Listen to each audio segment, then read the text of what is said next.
Sandali lang. Nagsasalita pa ako. Malapit na kitang i-move to cite you in contempt. Yeah, you're clarifying na. Wala kang alam, di ba? Your Honor, Sa Tara system, wala kang alam, di ba? Ano pa ni Commissioner Peldon? Commissioner La Peña, nandun ka na sa customs, and you're telling me right now you have no information on that? My goodness, anong palagay mo sa amin dito? good afternoon, Your Honors. I'm Atty. Tristan Langkay. I am the currently Director of the Legal Service Bureau of Customs. Okay, sige. Thank you, Attorney. Thank you, Mr. Chair. May I proceed? Please proceed. Thank you. The two former customs director admitted that there's a TARA system. There was a TARA system during their tenure. Would that be correct?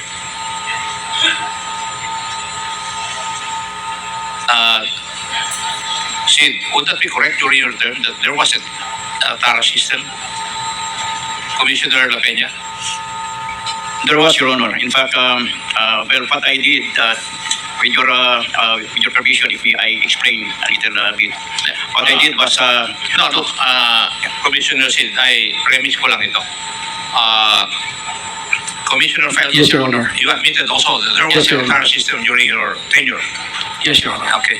Now, may I ask the representative of the Bureau of Customs, meron po bang TARA system ngayon? Your Honor, I'm sorry, I have no experience or knowledge on that TARA system, Your Honor. Currently, I'm just with the legal service of How the Bureau long of have you Customs. been in the Bureau of Customs? I've been with the Bureau of Customs since 2009, Your Honor. And you do not know of the existence of a TARA system within your department or your office? As to the existence, Your Honor, I have no personal knowledge of that.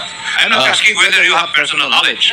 Yes, Your Honor, if not personal knowledge, I've heard about it during discussions like this forum, during investigations.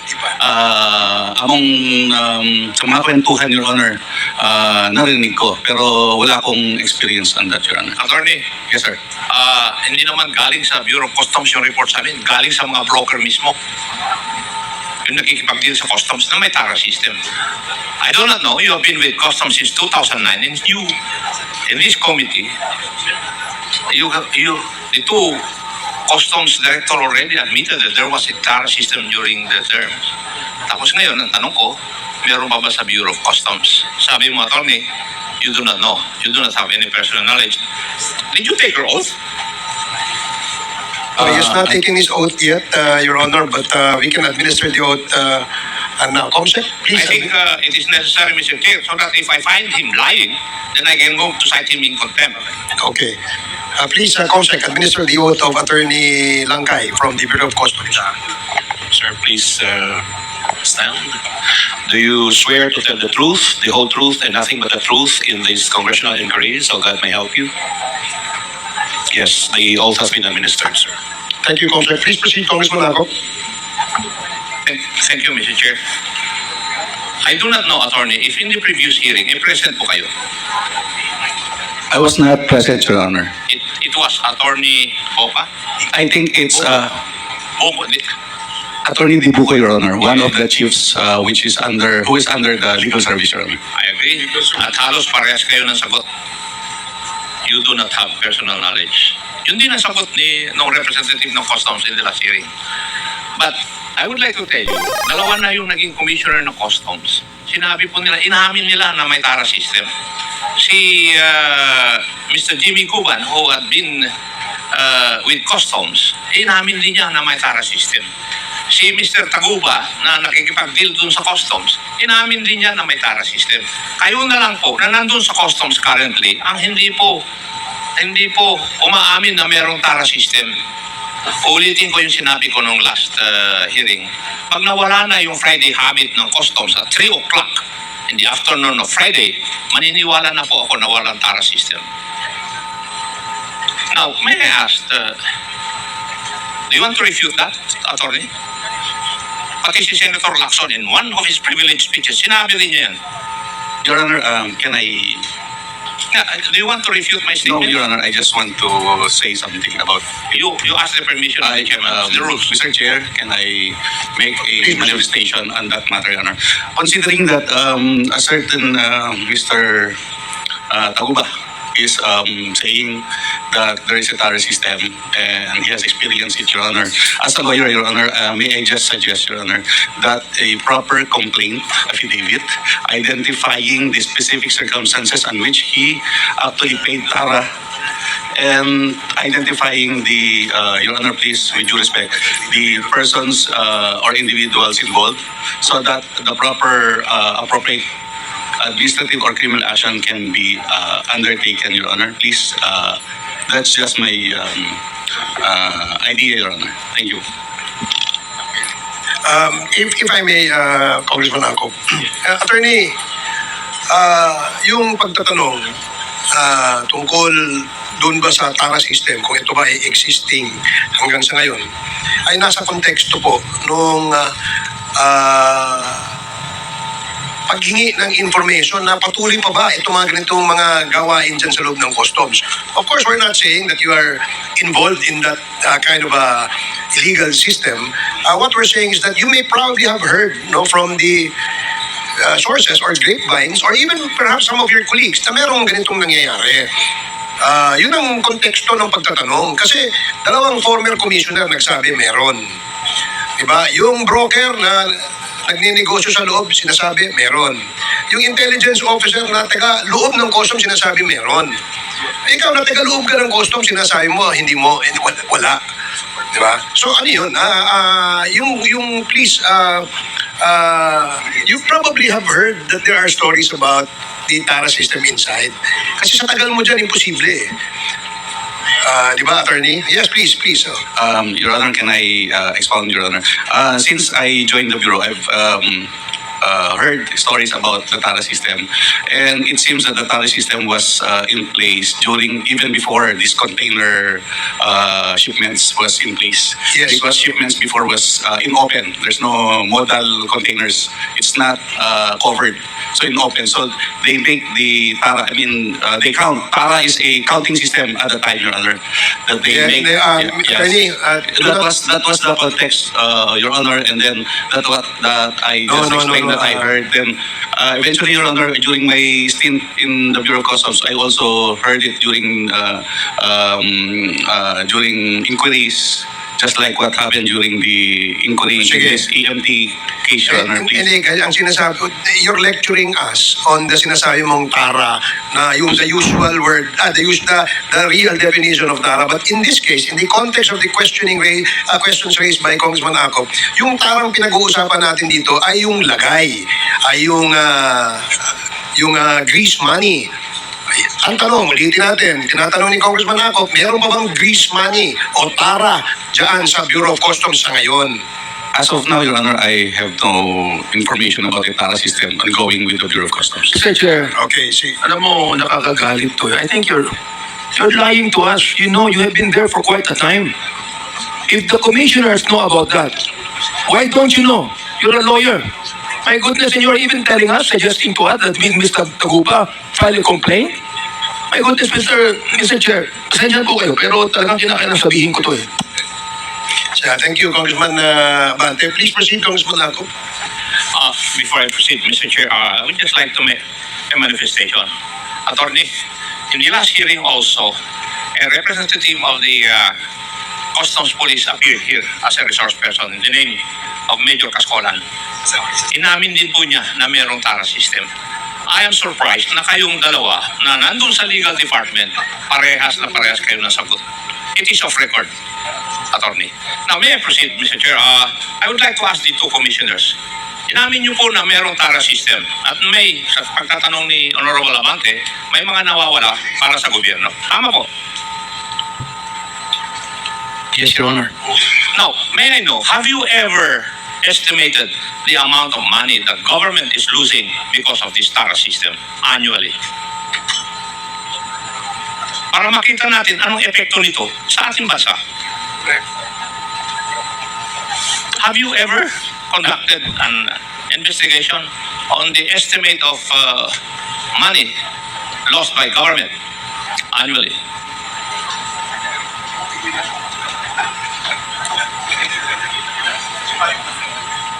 Mr. Chair. For easy computation, Your Honor, Mr. Chair, say the container ban is valued at With your indulgence, my question is, have you ever conducted an investigation to estimate the amount of losses of government because of the TARA system? Have you ever done that? During my time, indeed, sir. You did. Yes, Your Honor. How about you, Commissioner Sid? yes, Your Honor. Now, what was the result of your investigation? May I know? During my time, Your Honor, there's around 2,500 containers coming to the country every day. If the TARA system applies at that time, it's around 30,000. So annually, the government is losing around 27 billion, Your Honor. Yes, Your Honor, that's my estimate during my time. 27B per year.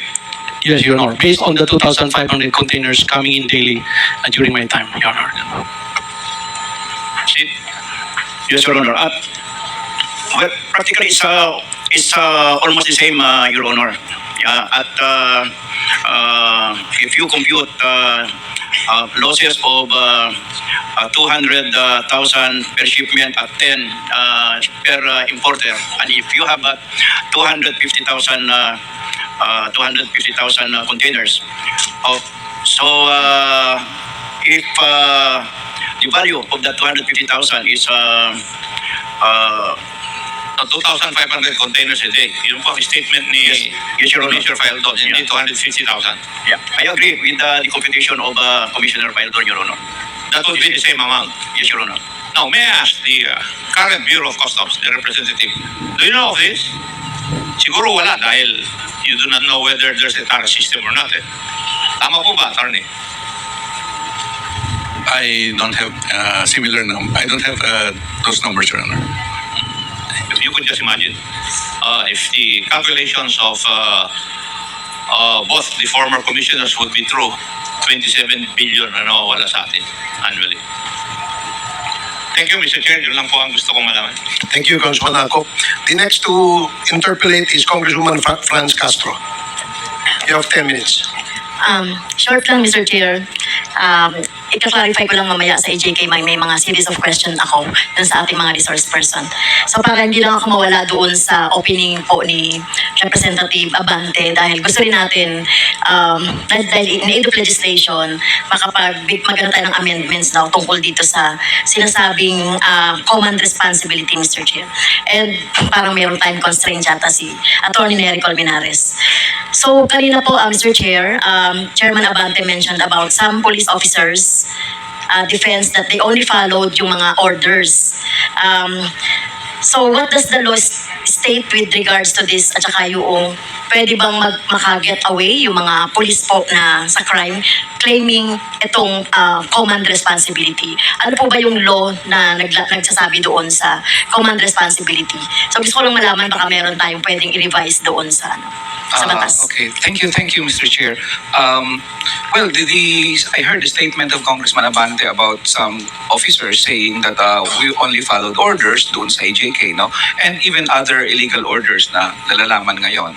Well, the law, Republic Act 1951, if you wish to go into that, says that una muna, sa illegal orders, hindi mo pwedeng depensa sa korte na inutusan lang ako ng aking superior. Kasi may requirement ang batas. The first requirement of the law is that the police who claims na inutusan lang siya, may order sa kanya, he or she must have an obligation to legal obligation to follow the order. So kung colonel ka o general ka, pwede mo bang sabihin sunod ko lang si colonel Hindi pwede. Kasi si general, wala siyang legal obligation na susundin ng utos ni colonel. That's the first element of order. Second, that the police officer claiming na sumunod lang siya sa order does not know that the order is unlawful or that the order itself dapat is not manifestly unlawful. So pag inutusan ka, patayin mo defenseless person, sabihin mo lang ng laban, klaro kaagad sa pulis na illegal yung order. Hindi pwedeng sabihin niya, ay hindi ko alam, illegal pala yun. Parang, di ba, it's really unheard of. Pag dinipensa niya sa korte, that defense will not prosper. So basically, yun muna ang doon sa claim na I just followed an order. Ngayon doon naman sa command responsibility, there is also a law that prohibits that.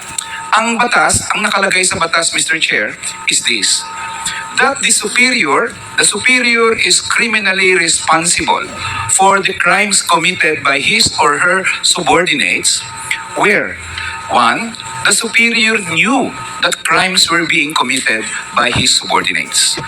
Pwedeng sabihin ngayon ni General, ay hindi ko naman alam na nagko-commit ng crime pala ang aking subordinates. Pero ang batas placed a safeguard there. Ang sabi ng batas, or owing to the circumstances, you should have known that crimes were being committed by your subordinates. So, Mr. Chair, pag nangyayari ang EJK libo-libo mula apari hanggang hulo, at libo-libo rin ng laban bigla, then that is already fulfilling the requirement of command responsibility. Even in dito sa mga TARA system, if you were ordered by somebody, yung red lane yan dapat inspectionin yan Technically, by analogy, yung red lane yan dapat inspectionin yan. Inutusan ka ni sino man sa taas mo na hindi, ilagay mo sa green lane, may command responsibility ba si Commissioner? Yes. By analogy. Kasi he should have known, owing to the circumstances, he should have known. But there is another component to command responsibility.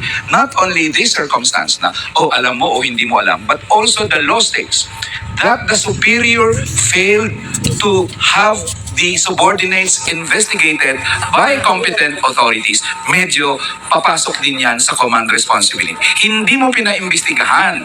Ginawa na yung mga illegal na mga yan. Of course, if it's RA 1951, extrajudicial killings. But by analogy nga sabi ko, even yung mga utos na, yung tanong kanina ni Chairman Abante na hindi mo alam. Parang, di ba? Pwedeng masangkot dyan yung superior, Madam Chair, in that sense, kasi yun ang requirements ng batas. Either you took measures, necessary measures, yun ang term ng batas, to suppress or prevent the crimes being committed by your subordinates, or that you have competent authorities investigate the crimes committed, Mr. Chair. So, Mr. Chair, so kahit na anong pong crime, no? Even doon sa pinag-uusapan sa drugs or dito sa lagayan system, it's the head of the agency no, na nag-utos or kung meron siyang order as regards to that.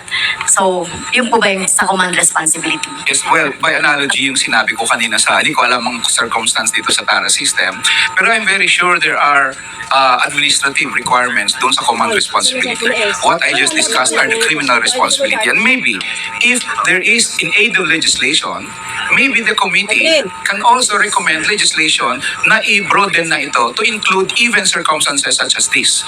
Kasi dapat i-plug mo yan kasi they may claim, it's RA 9851, iba naman ito. But to be sure, dapat may ganun din. Pwede namang sundin by analogy, Mr. Chair.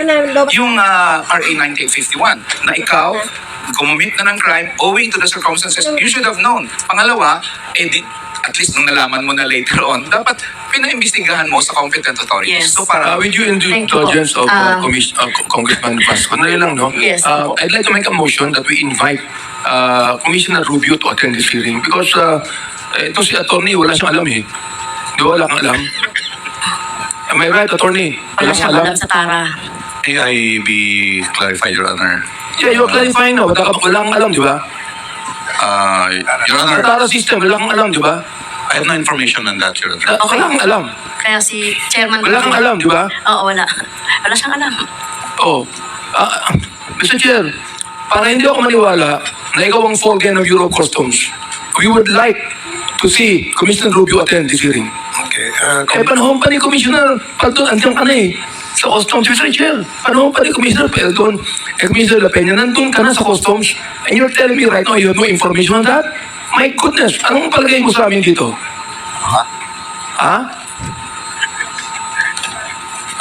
Mr. Chair, can I answer? I've been with the Bureau of Customs with the legal service since 2009. Yes, I've been one of the lawyers of Commissioner La Peña and Commissioner Falcon, Your Honor. Always with the legal service, Your Honor, please. Thank you. Okay, sige. Thank you. Okay. Congressman, please include in the list of persons to be invited, Commissioner Rubio of Bureau of Customs. Yes, Congressman Acop, with the indulgence of... of the Honorable Attorney, para bang sinasabi mo, yung ibang opisina ng Customs may TARA system. O alam nila yung TARA system, pero yung legal office ng Customs, walang alam. Yung po bang ibig sabihin? Tinatanong ko po kayo.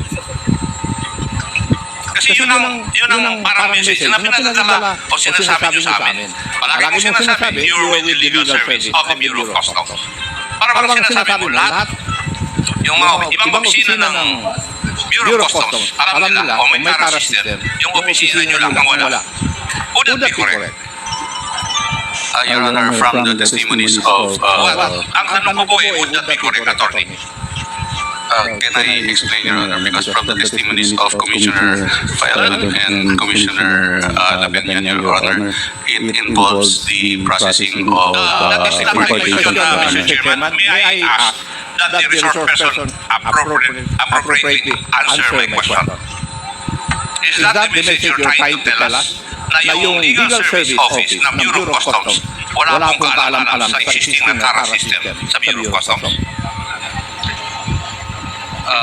For the record, Your Honor, I mean, from the record, Your Honor, we are trying administrative cases. Hindi ko po tinatanong ano po yung trabaho niyo, Attorney. And, Your Honor, please. Sandali lang, nagsasalita pa ako. Malapit na kitang i-move to cite you in contempt.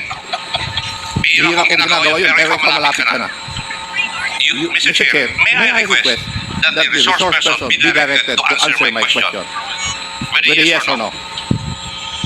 Attorney, please answer the query of Congressman Acop. Then my answer is yes, Your Honor.